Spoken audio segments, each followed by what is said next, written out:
Jeyne Westerling is an interesting case of a missing character from the books, not adapted into Game of Thrones, namely because while Jeyne herself was cut, her overall role was taken by a show-only created character. When Season 2 of Game of Thrones aired, this was perhaps the first time I was truly baffled as to why Jeyne was replaced, given the impact she has on the story and Robb Stark's character. But over time, I now have a better understanding of why the writers made this choice, even if I don't personally agree with it. In the books, Jeyne Westerling was the wife of Robb Stark, whom he married and thus broke his marriage pact with Walder Frey. In the show, Jeyne is replaced by the show original character Talisa Maegyr. In the books, Jeyne Westerling is the eldest daughter of Lord Gawain Westerling and Lady Sybil Spicer. The House Westerling of the Crag is a noble house from the Crag in the northwestern Westerlands, thus meaning they are sworn to House Lannister of Casterly Rock and are seen amongst their principal bannermen. Their sigil is 6 seashells, white on sand.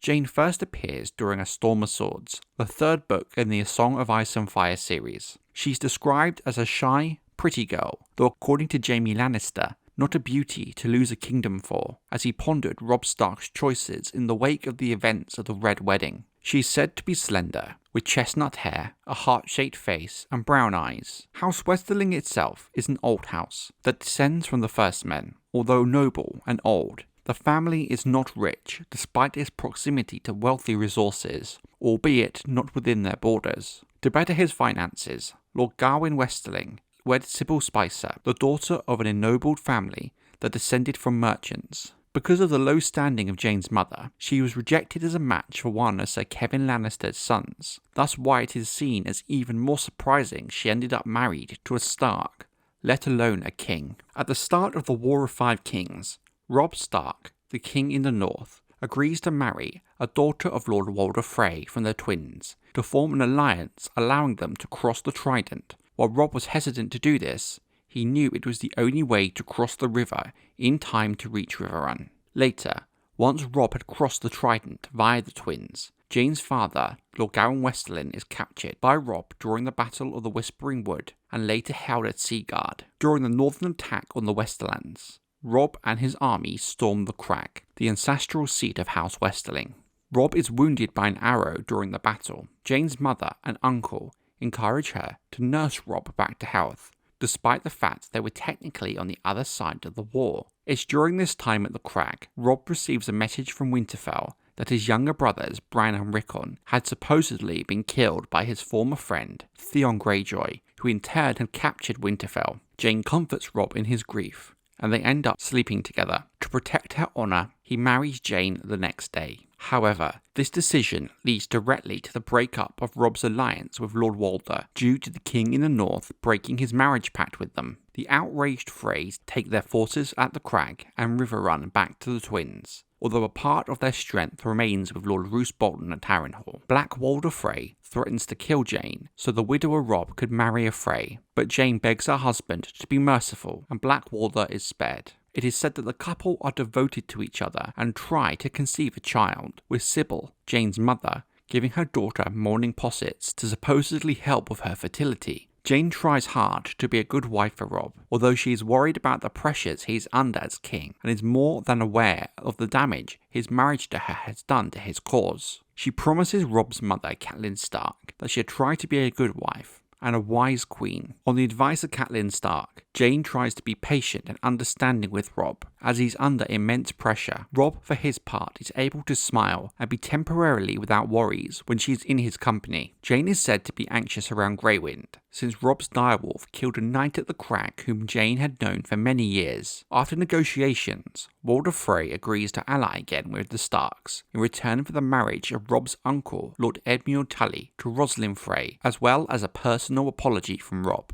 Jeyne and most of her family remain at Riverrun under the protection of Sir Brynden Tully, the Blackfish, to avoid extra tensions between Lord Frey and Robb. At Edmure and Rosalind's wedding, located at the twins, House Frey and Bolton betray and kill Robb in the Red Wedding. After the massacre, Sir Kevan Lannister later instructs King Tommen I Baratheon to pardon House Westerling and grant them the titles of Lords of Castamere to Rolf Spicer. Jeyne's uncle on her mother's side. We'll delve into this later, but this has caused much speculation regarding the compliance of the Westerlings in the Red Wedding and the use of Jeyne as a honeypot for Robb in an attempt to sabotage the Northern Rebellion, suggesting they were perhaps always working with the Lannisters from the onset. This idea is supported when in the 4th book, A Feast for Crows, Jeyne goes into mourning for her husband, to the displeasure of Sybil, who had been in secret negotiations with Lord Tywin Lannister the whole time. However, it can't be said exactly at what point in Robb and Jeyne's relationship these secret negotiations began. However, it is reasonable to think that Jeyne was purposely sent to care for Robb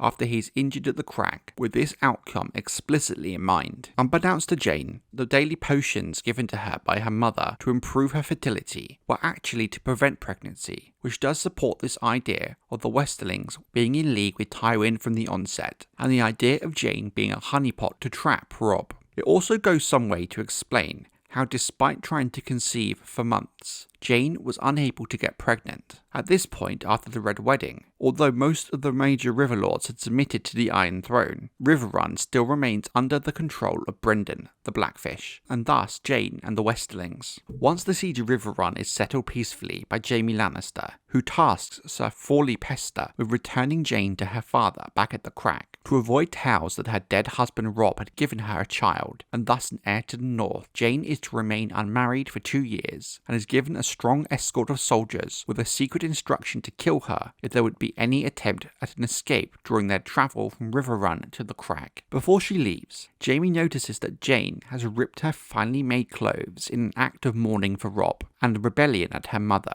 who took away the crown Robb had given her. This seems to suggest that at the very least it could be assumed that Jeyne truly did love Robb and was not complicit in her family's actions. There was a lot of speculation that Jeyne may have been pregnant with Robb's child, based on her description by Jaime being very different from that of her in the Storm of Swords. But George R. R. Martin has claimed this is simply a continuity error on his part, though large sections of the fan community still believes Jaime's description is intentional and Jeyne is pregnant, with George's claims of a continuity error a mask for the truth. Jeyne did not make it into a Game of Thrones, but like many of the cut characters, such as Val and Vargo Hoat, her role in part is given to newly created characters that takes up many parts of Jeyne's plot points. Talisa. The show manages to give Talisa the key points of Jeyne's role, albeit in a very different context. But with Talisa, we get to see her relationship with Robb grow in a way we don't with Jeyne, and she is a much more fleshed out character than Jeyne is in the book for the most part. It very much helps that Talisa was introduced in season 2, meaning we get to spend a lot more time with her before she marries Robb than in Jeyne's case. The first big key difference is her backstory, coming from a noble family in Essos, in the free city of Atlantis, rather than a Westerosi house. We meet Talisa during season 2 as she tends to the wounded Lannister soldiers as well as Stark men during the War of Five Kings, which is how Robb meets her. Over the season, Robb and Talisa grow closer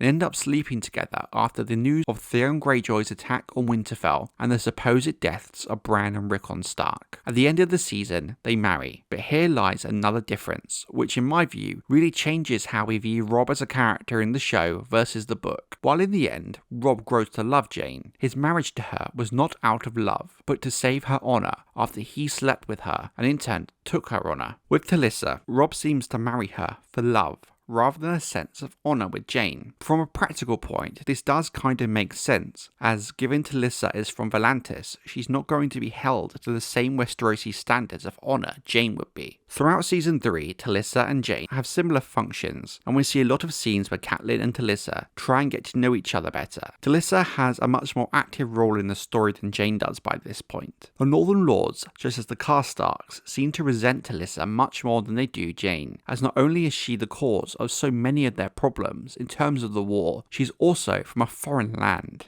Now, Jeyne and Talisa truly diverge when it comes to the Red Wedding. While Jeyne is left at Riverrun, Talisa attends the Red Wedding with Robb, where she is revealed to be pregnant. But the joy is short-lived, and she is stabbed and killed during the massacre. After looking around for information regarding why the writers cut Jeyne in favour of creating Talisa, it appears the showrunners felt the need to create a character with more depth to show on screen, as much of Jeyne's and Robb's relationship development happened off-page in the books. They made the change so drastic as a way to broaden the world and introduce the concept of the other free cities, such as Volantis. Allegedly, the name Jeyne Westerling was used during the writing process, but George R. R. Martin suggested changing the name, as the two characters were different people by this point. I don't necessarily agree with the logic of cutting Jeyne in favour of Talisa. You could have changed Jeyne's backstory slightly and have her introduced in Season 2 as a captive. Perhaps she was caught alongside her father, or something to that effect. You'd then have her family still use her as a honeypot to free them from captivity, or something along those lines. There is ways it could have been made to work. There was still a lot of theory crafting in terms of Talisa, such as the idea that she was a Lannister spy, or was in fact Jeyne Westerling, using Talisa as an alias. But in the end, none of it came to be, and Talisa just ended up being Talisa. While the writers had never said anything to this effect, having studied screenwriting, doing my master's degree dissertation on the challenges of adapting books for film, there is another way I think you could justify cutting Jeyne for practical reasons. For her role in the story to work the way it did in the book, you'd have to add much of her family as well, and given the practicalities of filmmaking, it might just as simply been too many new characters to deal with in one go. I would also argue that the honeypot idea works so well in the book as it really only becomes crystal clear after the fact, and when looking back in retrospect with the knowledge of events to come. It's also helped by the fact we don't have Robb's point of view of events and only really hear of what happened, which leaves it all vague enough to be kind of hidden on first read. I think it would have been very hard for it to be pulled off in the show in the same way as a result, without making the Red Wedding the obvious outcome to the build-up of the Westerlings scheming. I think it is possible that the Red Wedding would have lost some of its impact if you had the Westerlings plotting in the background the whole season. The lack of Jeyne and addition of Talisa is something I'm very indifferent about, to be honest. The key beats are there in the show, and it's nice Talisa and Robb's relationship does have more depth in its build-up. I think I would have liked to have seen Jeyne in the show, as I just prefer her character to Talisa, but I also don't really like how it changes Robb as a character, from choosing the honourable option and marrying Jeyne to the selfish and dishonourable reasoning for marrying Talisa for love.